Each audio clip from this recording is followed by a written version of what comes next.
हमारे एक मिनट सबसे युवा सांसद है 2 मिनट। सच है विपत्ति जब आती है कायर को ही दहलाती है, सूरमा नहीं विचलित होते, क्षणिक नहीं धीरज खोते, विघ्नों को गले लगाते हैं, कांटों में राह बनाते हैं। एक युवा महिला सांसद होने के नाते हम ये अपना सौभाग्य मानते हैं कि अपनी पार्टी लोक जनशक्ति पार्टी की तरफ से इस फाइनेंस बिल 2024 में अपना पक्ष रखने का अवसर मुझे मिला।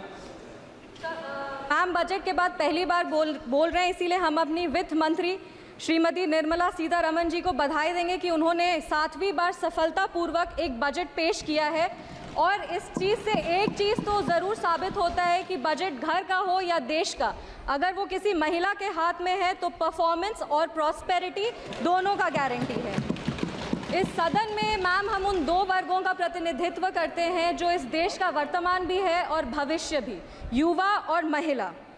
महोदया, लोकतंत्र एक जब देश में चुनाव होता है तो लोकतंत्र अपना एक जनादेश देती है और हमें बहुत गर्व के साथ ये हम बता रहे हैं कि रिफॉर्म, परफॉर्म और ट्रांसफॉर्म के लक्ष्य के साथ तीसरी बार जनता ने हमें अपना मतदान रूपी आशीर्वाद देके सरकार बनाने के लिए हमें अपना जनादेश दिया है। आज 11 जून 1964 का वो दिन याद आता है जब तब के प्रधानमंत्री लाल बहादुर शास्त्री जी ने अपने देश को पहला संबोधन दिया था, जिसमें उन्होंने कहा था कि there comes a time in the life of every nation when it stands at the crossroads of history and must choose which way to go। 140 crore देशवासियों ने इस चुनाव में हमें अपना निर्णय देकर एक स्टेबल सरकार को चुना है। 2004 से 14 की वो जो 10 साल का पीरियड था हमारे देश का, उसको उन्होंने चुनौती दी है जब देश को सिर्फ घोटालों से और देश विरोधी गतिविधियों से जाना जाता था। यूपीए सरकार को जब हम याद करते हैं मैम तो उसको 3C की सरकार से हम याद करते हैं, करप्शन, कम्युनलिज्म एंड कन्फ्यूजन। पर जब हम एनडीए की सरकार को याद करते हैं तो हम उसको 3D सरकार से याद करते हैं, जो है development, dedication and delivery. Dedication है हर वर्ग को सुरक्षा और विकास देने का, हमारा डेवलपमेंट का विजन है और हम ये भी प्रयास करते हैं कि हमारी जितनी भी योजनाएं हैं वो हर एक व्यक्ति तक टाइम बाउंड डिलीवरी सिस्टम से पहुंचे। हमारे वादे चाहे वो राम मंदिर के हो, वो आर्टिकल 370 हो, वो जीएसटी हो या CAA हो, हमने जितने भी वादे किए हैं उसको लागू करने का पूरा प्रयास किया है। गर्व के साथ कहते हैं मैम कि जनता ने 3C नहीं 3D की सरकार को चुना है। इस सदन में अक्सर हमारे तब के प्रधानमंत्री स्वर्गीय राजीव गांधी जी की एक बात कही जाती है कि उन्होंने कहा था कि दिल्ली से अगर लाभार्थी को 100 रुपये भेजा जाता है तो लाभार्थी के पास सिर्फ 15 रुपये पहुँच पाता है, 85 रुपये भ्रष्टाचार में चला जाता है। आज गर्व के साथ कहते हैं कि अगर दिल्ली से 100 रुपये जाता है तो एनडीए की सरकार में लाभार्थी तक 100 रुपये पहुँचता है और अगर कोई भी नागरिक 1 रुपये टैक्स भरता है तो उसको योजनाओं से 10 रुपये का लाभ होता है। अगर इसे इकोनॉमिक्स की भाषा में कहें तो एनडीए सरकार का रिटर्न ऑन इन्वेस्टमेंट सबसे ज़्यादा पॉजिटिव है। मैम अब अगर इकोनॉमिक इंडिकेटर्स की बात करें तो 2004 में जब कांग्रेस की सरकार आई थी तो उनको मजबूत अर्थव्यवस्था विरासत में मिली थी, जो हमारे तब के प्रधानमंत्री अटल बिहारी वाजपेयी के समय जो अच्छे काम किए गए थे उसके वजह से था। एक सुनहरा अवसर था हमारे देश को सुपर पावर बनाने का सर, पर इन लोगों ने मिलकर हमारे देश को 50 साल और पीछे लेके चले गए। तब भारत का करंट अकाउंट बैलेंस सरप्लस, तब भारत का current account balance surplus of 0.5% GDP पे था। वो डेफिसिट 2004 वो डेफिसिट जो है वो 2009 से 14 तक 3.3% हो गया सर। और आज ग्लोबल अनसर्टेनिटी के बाद भी करंट अकाउंट डेफिसिट सिर्फ 0.7% पर है। विपक्ष वाले लोग हमेशा सरकार को महंगाई पे घेरते हैं, हमेशा कहते हैं कि महंगाई इस सरकार में बहुत ज़्यादा है, तो उनके लिए भी कुछ आंकड़े हैं। कंज्यूमर प्राइस इन्फ्लेशन का एवरेज वाजपेयी जी के समय 4.1% था, जो 2004 से 9 में बढ़कर 5.8% हो गया और 9 से 14 में बढ़कर तो ये 10.4% हो गया। हमारे कार्यकाल में ये 2014 से 2019 तक 4.45% था और आज जब कोरोना का महामारी था और ये सब के बावजूद 2019 से 2024 के बीच में कंज्यूमर इन्फ्लेशन प्राइस जो है वो 5.69% है, जबकि ग्लोबल एवरेज मैम 8% पे है। उसके बावजूद हमारे देश का कंज्यूमर प्राइस इन्फ्लेशन 5.69% पे है। ये हमने तब करके दिखाया जब हमें कमज़ोर अर्थव्यवस्था विरासत में मिली। आज जब हम इन्वेस्टर्स से पूछते हैं हाउस द इन्वेस्टमेंट, तो वो कहते हैं हाई सर। भारत में कश्मीर से लेकर कन्याकुमारी तक, आसाम से लेकर गुजरात तक हर वर्ग हर राज्य में इन्वेस्टर्स आ रहे हैं, इन्वेस्ट कर रहे हैं।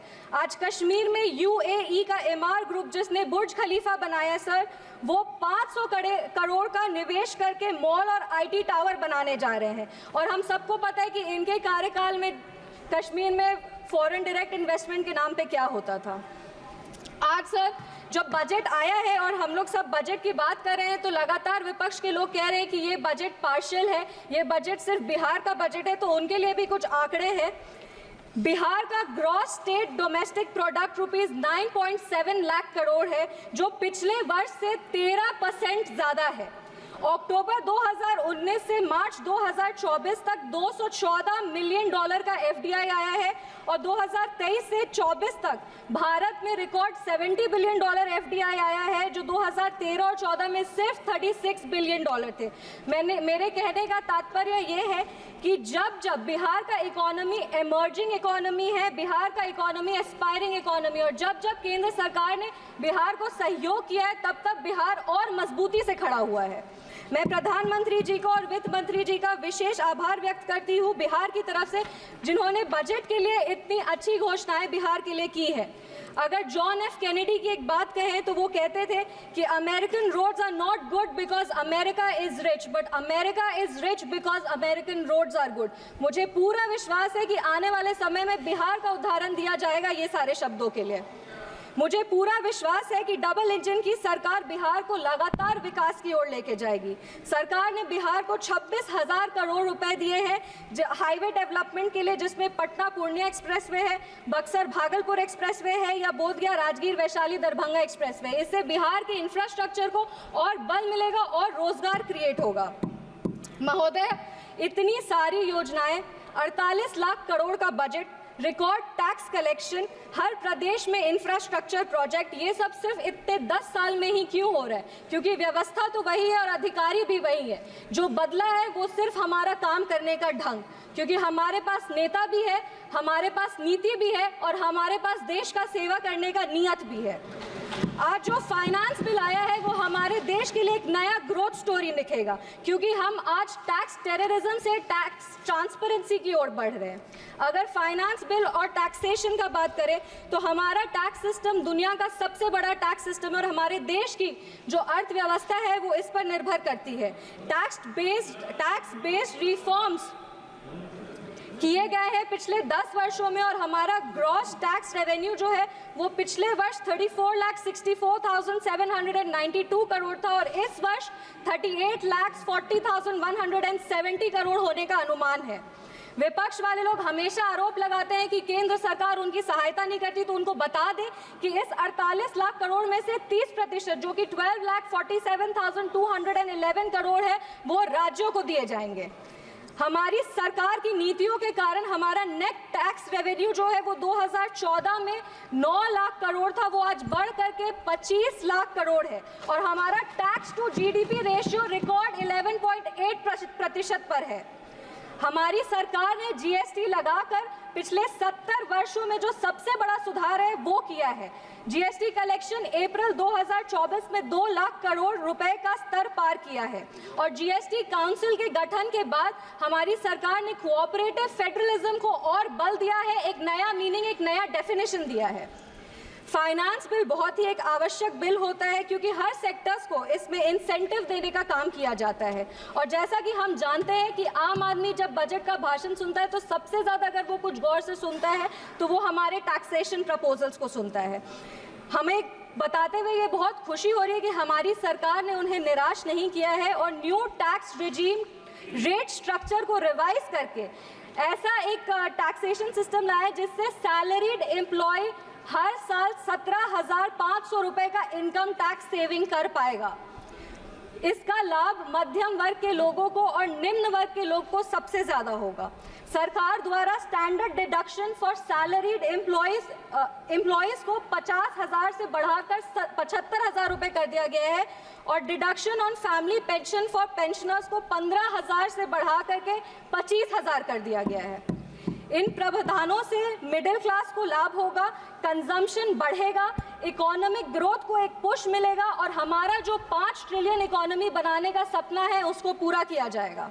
आज भारत स्टार्टअप के क्षेत्र में पूरे विश्व में प्रसिद्ध है और हम ये बता देना चाहते हैं कि भारत आज 3rd लार्जेस्ट स्टार्टअप का एक हब है जिसकी संख्या 1.25 लाख है और 110 यूनिकॉर्न्स हैं।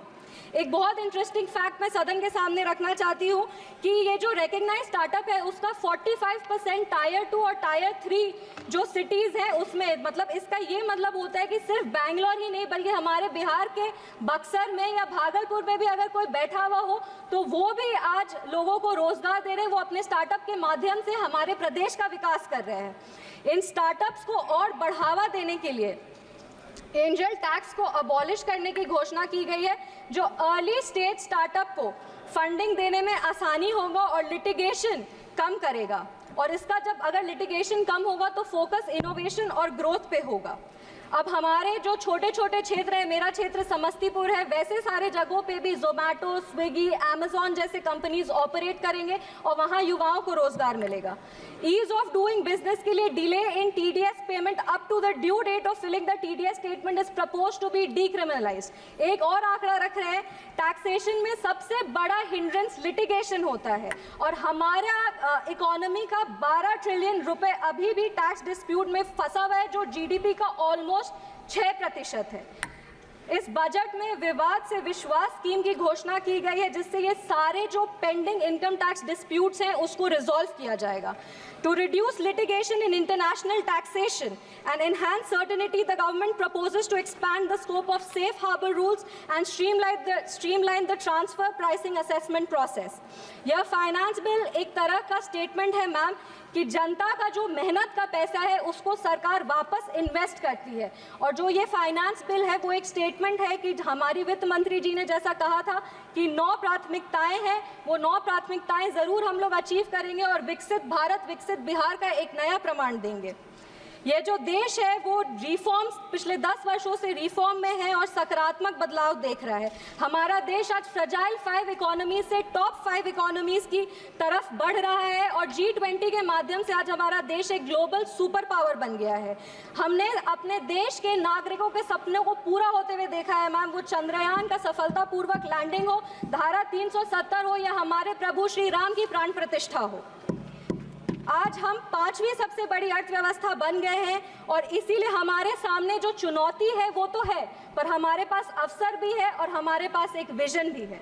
अपने वाणी को हम विराम देने के पहले धन्यवाद देंगे हमारे माननीय मुख्यमंत्री श्री नीतीश कुमार जी को और हमारे पार्टी के राष्ट्रीय अध्यक्ष श्री चिराग पासवान जी का, जिनकी लगातार मेहनत की वजह से हमारे 1 मिनट मैम 1 मिनट सबसे युवा सांसद है 2 मिनट, जिनके लगातार प्रयासों के वजह से आज हमारे प्रधानमंत्री जी का जो सपना है उसको बिहार में धरातल पर हम लोग इम्प्लीमेंट कर पा रहे हैं।